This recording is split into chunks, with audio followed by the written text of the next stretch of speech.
My name is Richard Branson. I work in a small factory as a laborer. I have no special qualifications and started working right after finishing high school. I can't afford to quit my job, even though the pay is very low. Because of this, I have just a single $300 bill in my wallet, and there's only about $800 in my bank account. I figured I could manage somehow. One day, I saw a girl who looked very rough. She was wearing a high school uniform, but it wasn't from any local school. It was cold, and she wasn't wearing a coat. Her knees were scraped and her clothes were a mess. I wondered what was wrong with her. Wasn't she going home? She was sitting there at that time. Maybe she had a stomachache or something. She kept rubbing her legs together and blowing on her hands to warm them up. I thought if I left her alone, she might get into trouble. So I decided to help. I went to a nearby coffee shop and bought some hot drinks and donuts. When I walked over to her, she looked scared and tensed up. "Hey, good evening. Don't be afraid, I won't hurt you," I said. "You looked cold, so I got you something warm. Would you like this?" I handed her a hot lemon tea.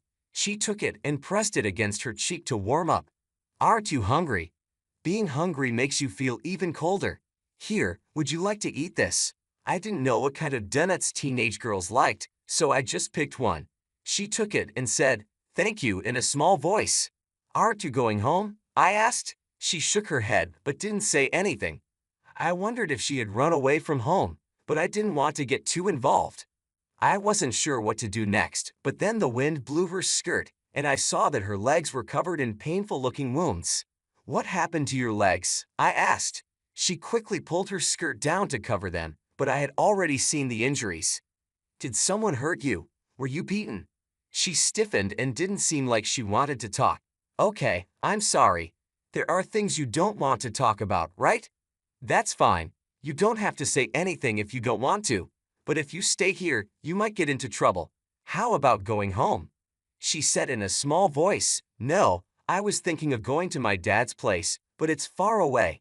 Her dad's place. That meant she was living with her mom now. I didn't know what was going on, but it seemed complicated. "Why don't you call your dad? Maybe he can come pick you up." "I don't know his phone number. I don't even have a cell phone." I was surprised that a teenager these days didn't have a phone. "Do you know his address? Do you know where he lives?" She nodded and showed me a small piece of paper with an address I didn't recognize. "Is this where you can meet him?" She nodded again. "It does seem far, and it's already late." I took out my smartphone and searched for the address. It came up as Greenwood Group UK, a construction company. I wrote down the phone number I found and gave it to her. "Here's a number I found for that address. You should call it tomorrow. You'll probably find out about your dad. It's Greenwood Group UK, so maybe your dad works for a construction company. I hope you can see him." The girl smiled brightly. "All right, you should stay at a nearby hotel tonight. I'll make a reservation for you. You can stay alone, right?" "I don't have any money." I didn't have much money either, but I had a $300 bill in my wallet. "Maybe it would be enough for one night." "Don't worry, I can cover one night for you. After a warm bath and a good night's sleep in a bed, you should call your dad." "But I can't pay you back." "Don't worry about it. Just focus on meeting your dad." I booked a room at a nearby hotel that included breakfast for $300. I took the girl there, spoke to the staff, and handed over the money. I also asked them to let her make a phone call in the morning. After that, I left. I felt good about helping her, even though my wallet was empty. A few days later, my factory manager, Mr. John, called me in. "Did you call for me?" I asked, surprised, since it was my first time being called to his office. I went in with a nervous look. Mr. John was wearing an expensive suit, which seemed odd for a small factory manager. "It's Richard, right?" he asked. "Yes, sir. Richard Branson," I replied. "You don't need to come here anymore," he said. "What do you mean?" I asked, confused. "It means you're fired," he said bluntly. I was shocked and didn't know what to say. "So, pack your things and leave," he added. "Excuse me, can you tell me why? Did I do something wrong?" I asked, still not understanding. "We don't need troublemakers like you in our company," he said. "I don't understand. What makes me a troublemaker?" I asked. "You have connections with the mafia, don't you?" he accused. "No, that's not true," I protested. "I can't believe this. I've never been involved with the mafia. Say what you want, but the mafia is looking into you. We can't have someone like that working here. We never wanted to hire someone with just a high school diploma in the first place. The old boss used to say things like, if someone is motivated, that's enough. Please, I have nothing to do with the mafia. If I lose this job, how will I survive? I pleaded. I don't care if you end up on the street. That's not my problem. Maybe you should ask the mafia for help, he said coldly. I really have nothing to do with the mafia. There must be a mistake. Please, don't fire me, I begged. No, the decision is final. We don't need people like you in our small factory. Next time you apply for a job, don't lie about stuff like this, he said, ending the conversation. I'm not lying. I've never been involved with such people. Were you hanging out with bad kids in high school? Are those the kind of people looking for you?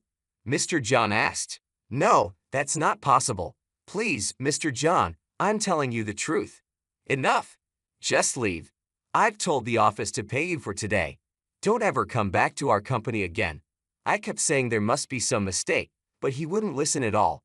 He looked at me like I was trash, then pointed at the door and said, Is that all you've got to say? I've heard your side of the story, and that's enough. Now get out. I've got work to do. It was over. Realizing this was the end, I went to the office and received a thin envelope. It was my last paycheck from the company.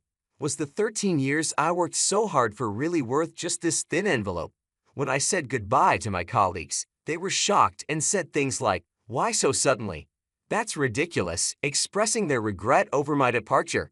But no matter how much my colleagues regretted it, there was no changing the manager's mind, and no one was willing to stand up for me. They knew that if they did, they might be the next to be fired. Leaving my colleagues with a take care, I walked out of the company gates I had been going through for 13 years. What am I supposed to do now, being fired so suddenly? All I have is this thin envelope. I just hope I can find another job before the money runs out. Thinking these thoughts, I was looking at the ground beneath my feet when I noticed a black car stopping nearby. Why would a car stop here? Curious, I looked up and saw a black luxury car. It's in the way, I thought. Must be some big shot here for the factory. He should hurry up and get inside. The driver, wearing gloves, got out and opened the rear door. A man in an expensive suit and a girl stepped out. The man asked the girl, Is this the guy? She nodded. Seeing her nod, I exclaimed, Oh, you're the girl from that time. So, you did meet your dad, right?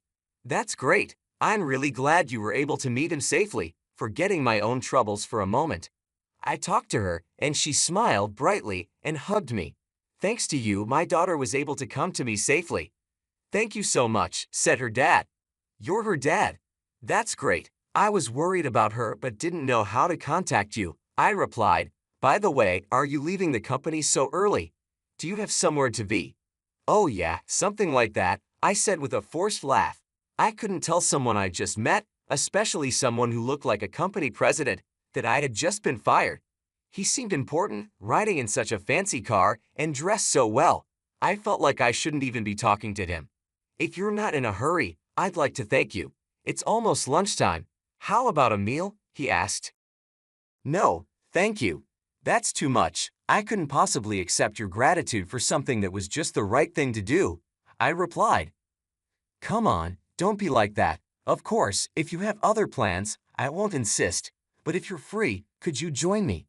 I wouldn't feel right letting you go without properly thanking you.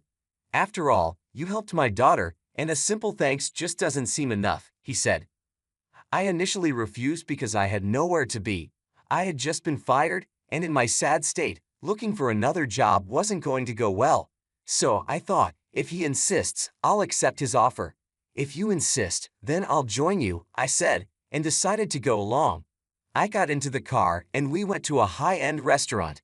Excuse me, I'm dressed like this, I said, looking at my work clothes.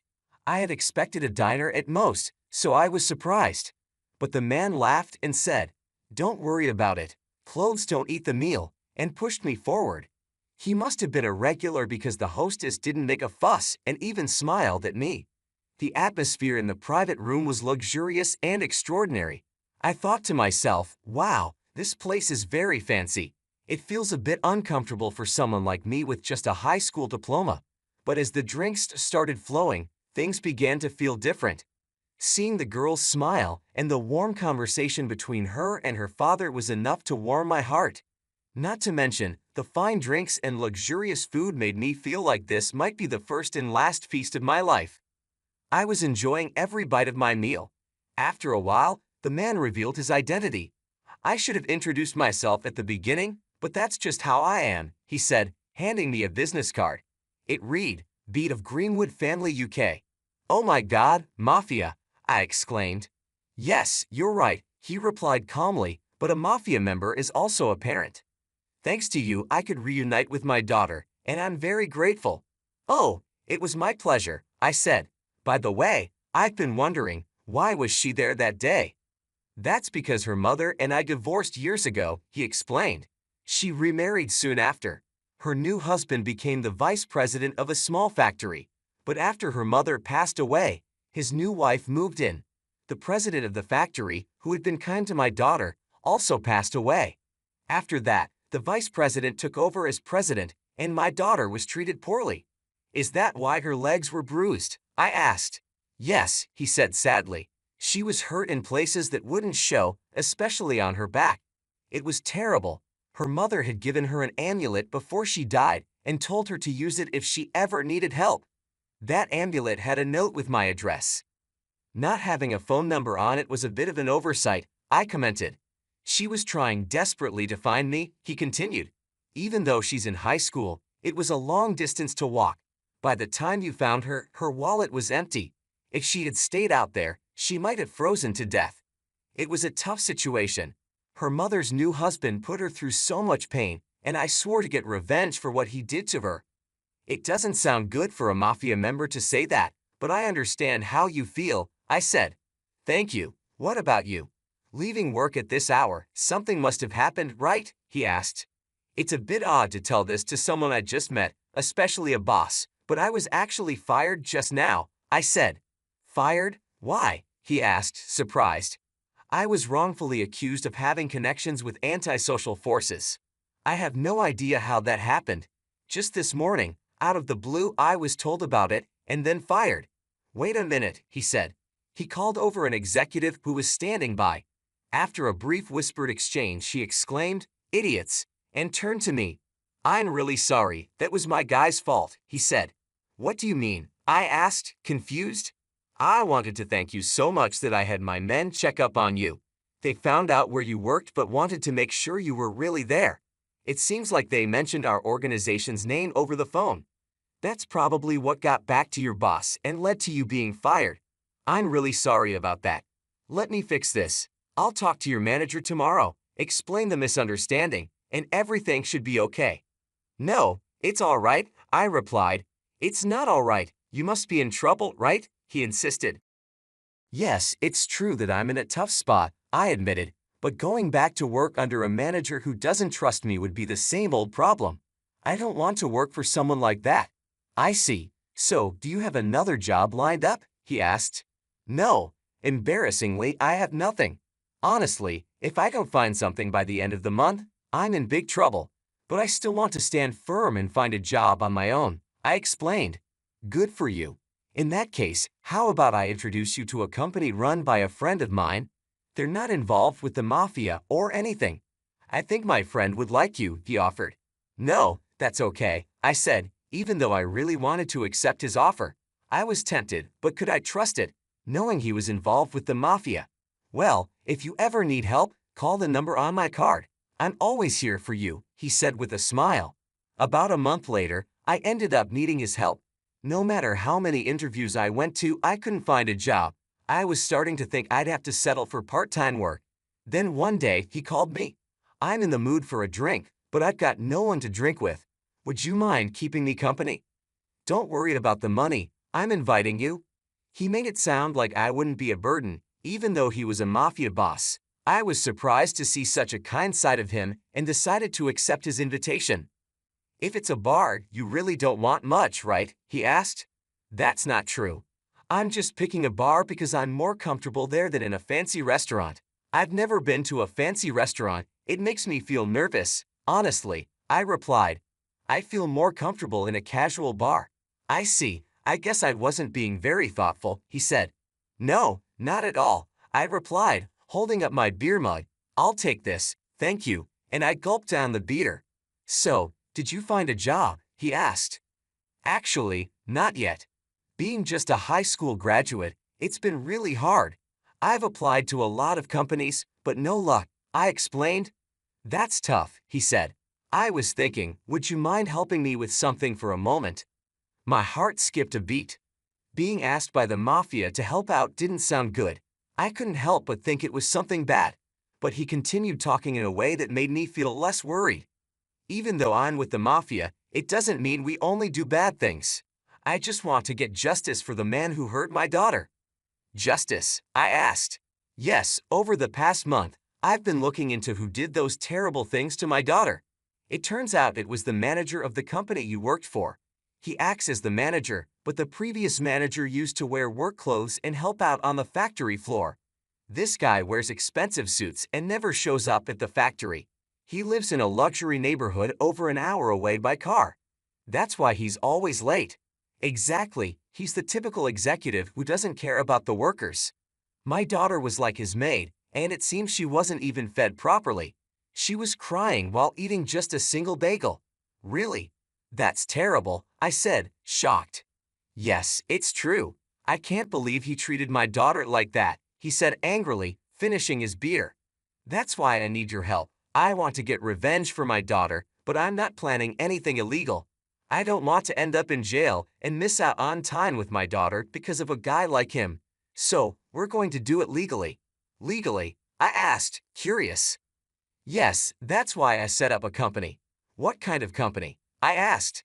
It's in the same industry, but it doesn't really matter. What I really want to do is take over his company. Take over? Yes, we'll take it over and get rid of the manager. I've got all the evidence against him, he said confidently. He's got a lot of personal debt, mostly from gambling and similar stuff. Now he's using the company's money to pay off his debts. Is he really? I asked, surprised. Yes, that's why the employees' wages are so low. They dropped a lot after the previous manager passed away. That's true. Our salaries did drop sharply after he died, I confirmed. That's the scheme. You all were working to cover his debts. I want to kick him out of the company and make it a place where the employees can earn what they deserve, he explained. What will happen to him if he's kicked out? I asked. Well, he'll probably end up in deep trouble. Plus, his wife only married him for his money. If she finds out he's no longer the president, she'll likely leave him.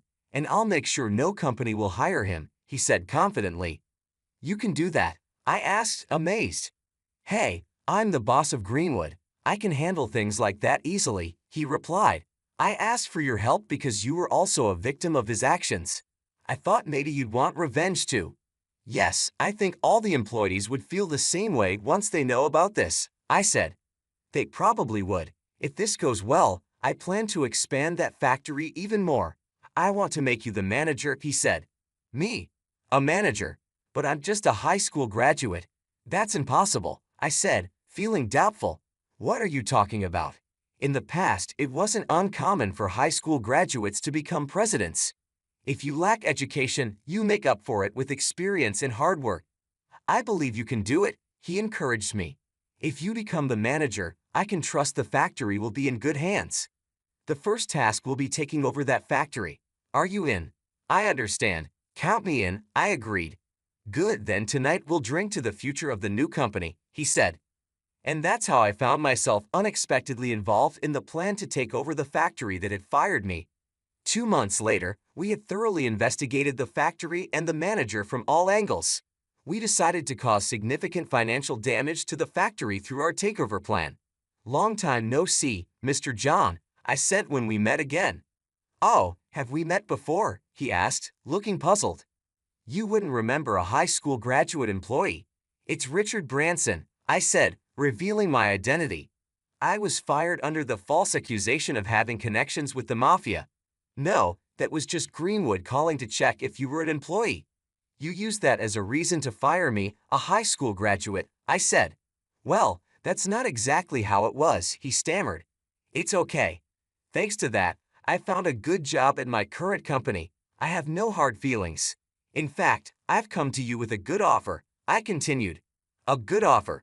You mean you want to make a deal with us? He asked, curious. Yes. Your products are of very high quality, something I know from working here for years. That's why I want to offer you a $8 million contract, I explained. $8 million, he echoed, surprised. Yes, I'd like you to deliver that amount of goods within 3 weeks. Once the delivery is confirmed, we'll transfer the $8 million to you, I said. That would be great. So will you accept the contract? He asked eagerly. Of course, I said, placing the contract on the table and asking him to sign it. Without reading the details, he was overjoyed by the mention of $8 million and signed it. Knowing his poor administrative skills, I expected this outcome, but it was still amusing to see a company manager behave this way. Once the contract was signed, he pushed his employees hard, making them work without rest. The goods were produced, but when it came time for delivery, a problem arose. No delivery company would accept the job. That was because Greenwood had put a stop to it. Desperate, John himself went looking for any carrier. That's when a truck driven by a member of Greenwood arrived. The goods were loaded onto dozens of trucks, but along the way, they all stopped for various reasons, like vehicle malfunctions. Eventually, the goods didn't arrive by the deadline. I immediately contacted John and went back to the factory. The goods didn't arrive by the deadline. Now our company has suffered a huge loss. This is a breach of contract, I told him. No, we shipped everything properly, he protested. It's clearly stated in the contract, isn't it? If the goods don't arrive, you'll pay $8 million, I pointed out. That's ridiculous, he exclaimed, realizing the mess he was in. I don't know anything about such a clause, Mr. John stammered, looking at me with wide eyes. Whether you know about it or not, it's clearly written here in the contract, I replied, pointing to the specific section. Claiming that you didn't read it won't help you now. This can't be happening. My company doesn't have $8 million, he exclaimed, panic rising in his voice. Well, then we have no choice but to take over this factory, I said calmly. Take over the factory. That's also in the contract, he asked, his voice trembling. Yes, even if the delivery failure was caused by the carrier, your company bears all the responsibility. You signed the contract, didn't you? I reminded him, holding up the document. Wait, I didn't understand what I was signing. Losing this factory will ruin everything, he pleaded, starting to realize the gravity of the situation. It seems so, I said, unmoved by his desperation, and without the factory, no one will cover your personal debts anymore. How did you know about my debts? He asked, shock and fear in his eyes. We did our homework. That's not all. Your wife will probably leave you too. It seems she married you for your money, I continued, laying out the harsh reality. So, you knew all this and still tricked me into signing this contract, he said, his face turning pale as he grasped the full extent of his predicament. It's not just me who has a grudge against you. That's why this happened. Now the factory belongs to our company. Pack your things and leave, I instructed firmly. This is unbelievable. What am I going to do with all this debt? He cried, slumping into his chair, his face buried in his hands. After being kicked out of the factory, John went home to his wife, hoping she could help with the debt. He explained the situation, pleading for her support, but his wife, who had enjoyed a life of luxury thanks to his position, was not willing to stick around now that he was broke. She slammed the divorce papers down in front of him and demanded compensation for all the money she claimed to have spent during their marriage. Without the factory, we're finished. I need your help to pay off this debt, John begged. You should have thought about that before you lost everything, she replied coldly. I married you for your money, and now that you're penniless, there's no reason for me to stay. But we've been together for so long. Can't you help me through this? He pleaded, tears in his eyes. No, I've had enough. You're on your own, she said, showing no sympathy. She handed him the divorce papers, demanding a large sum in compensation. This added to his already massive debt, burying him under an insurmountable financial burden. John, now alone and overwhelmed with debt, found himself in a dire situation. With nowhere to turn, he realized that the life he had built was crumbling around him. The weight of his debts and the loss of his wife left him in a deep pit of despair, facing a future filled with uncertainty and hardship. As the reality of his situation set in, John could only think about how he had gotten to this point. The false accusations, the rushed decisions, and the betrayal by those he trusted had led him to this moment of utter ruin. The once proud manager, who had enjoyed a life of comfort and power, now faced a grim and uncertain future, with nothing left but the crushing weight of his mistakes. When I reported everything to the boss, he was very pleased and praised me. Now, that guy won't be able to get a job anywhere ever again. He'll learn what it really means to betray people. Yes, I hope he realizes the consequences of his actions and understands what it's like to treat people so poorly, I replied, feeling a sense of justice. Right now, you're the manager of that factory, the boss continued. You have the opportunity to grow the company, not just for yourself, but for the employees as well, right? No, I didn't do this for myself, I said, shaking my head. I did it for my daughter, for you, and for the employees who have been working hard at the factory. They deserve to be treated with respect and to have a good working environment. I want to make sure they are happy and feel valued. Good. Make sure those employees are happy and taken care of, he said with a nod. Yes, sir, I understand, I replied. With that, I went back to the factory, now as its new manager. My former colleagues were surprised and happy to see me return. Thank you all for staying and continuing to work hard, I said. I know it hasn't been easy, but together, we can make this factory grow and ensure that everyone gets the salary and recognition they deserve. This factory belongs to all of us, and we will make it a place we can be proud of. As I spoke, I could see the relief and excitement in their faces. They were cheering and welcoming me back warmly, and I felt a deep sense of responsibility and commitment to them. I had been away from the factory for a while, and things had changed. The atmosphere was different, but I was determined to bring positive changes. I started by meeting with each department, talking to the workers, and understanding their concerns. They told me about the problems they had faced under the previous manager, who had treated them poorly and neglected their needs. We were struggling with low wages and unfair treatment, one of the workers told me. It felt like no one cared about us. I'm here now, and I care, I reassured them. We're going to make things better. Your hard work will be recognized, and you'll get the pay you deserve. Let's work together to turn this factory around. I spent the next few weeks working closely with the employees, making sure their voices were heard and their needs were met. We implemented new policies to improve working conditions and raise wages to ensure that everyone was paid fairly for their work. We also focused on improving the quality of our products and expanding our market. One day, I gathered everyone for a meeting. I want to thank all of you for your dedication and hard work, I said. We've made great progress, and the factory is already seeing the benefits. Our production has increased, and our sales are up. This wouldn't have been possible without each and every one of you. The employees cheered and clapped, feeling appreciated and motivated. They were proud of the work they had done and excited about the future of the factory. As the months went by, the factory continued to grow and prosper. We expanded our operations, hired more workers, and increased our production. The employees were happier and more engaged, and the factory became a place where people wanted to work. During one of our company meetings, I addressed the entire staff. I'm so proud of what we've accomplished together. We've turned this factory around and made it a thriving business. But we're not done yet. There's still so much more we can achieve. Let's continue to work hard, support each other, and make this factory the best it can be. The response was overwhelming. The employees were enthusiastic and committed to the future of the factory. They knew that they were part of something special and that their efforts were making a difference. Over time, the factory became known for its high-quality products and excellent working conditions. We built strong relationships with our customers and suppliers, and our reputation grew. We became a model for other companies, showing that treating employees well and focusing on quality can lead to success. Looking back, I was grateful for the opportunity to make a difference.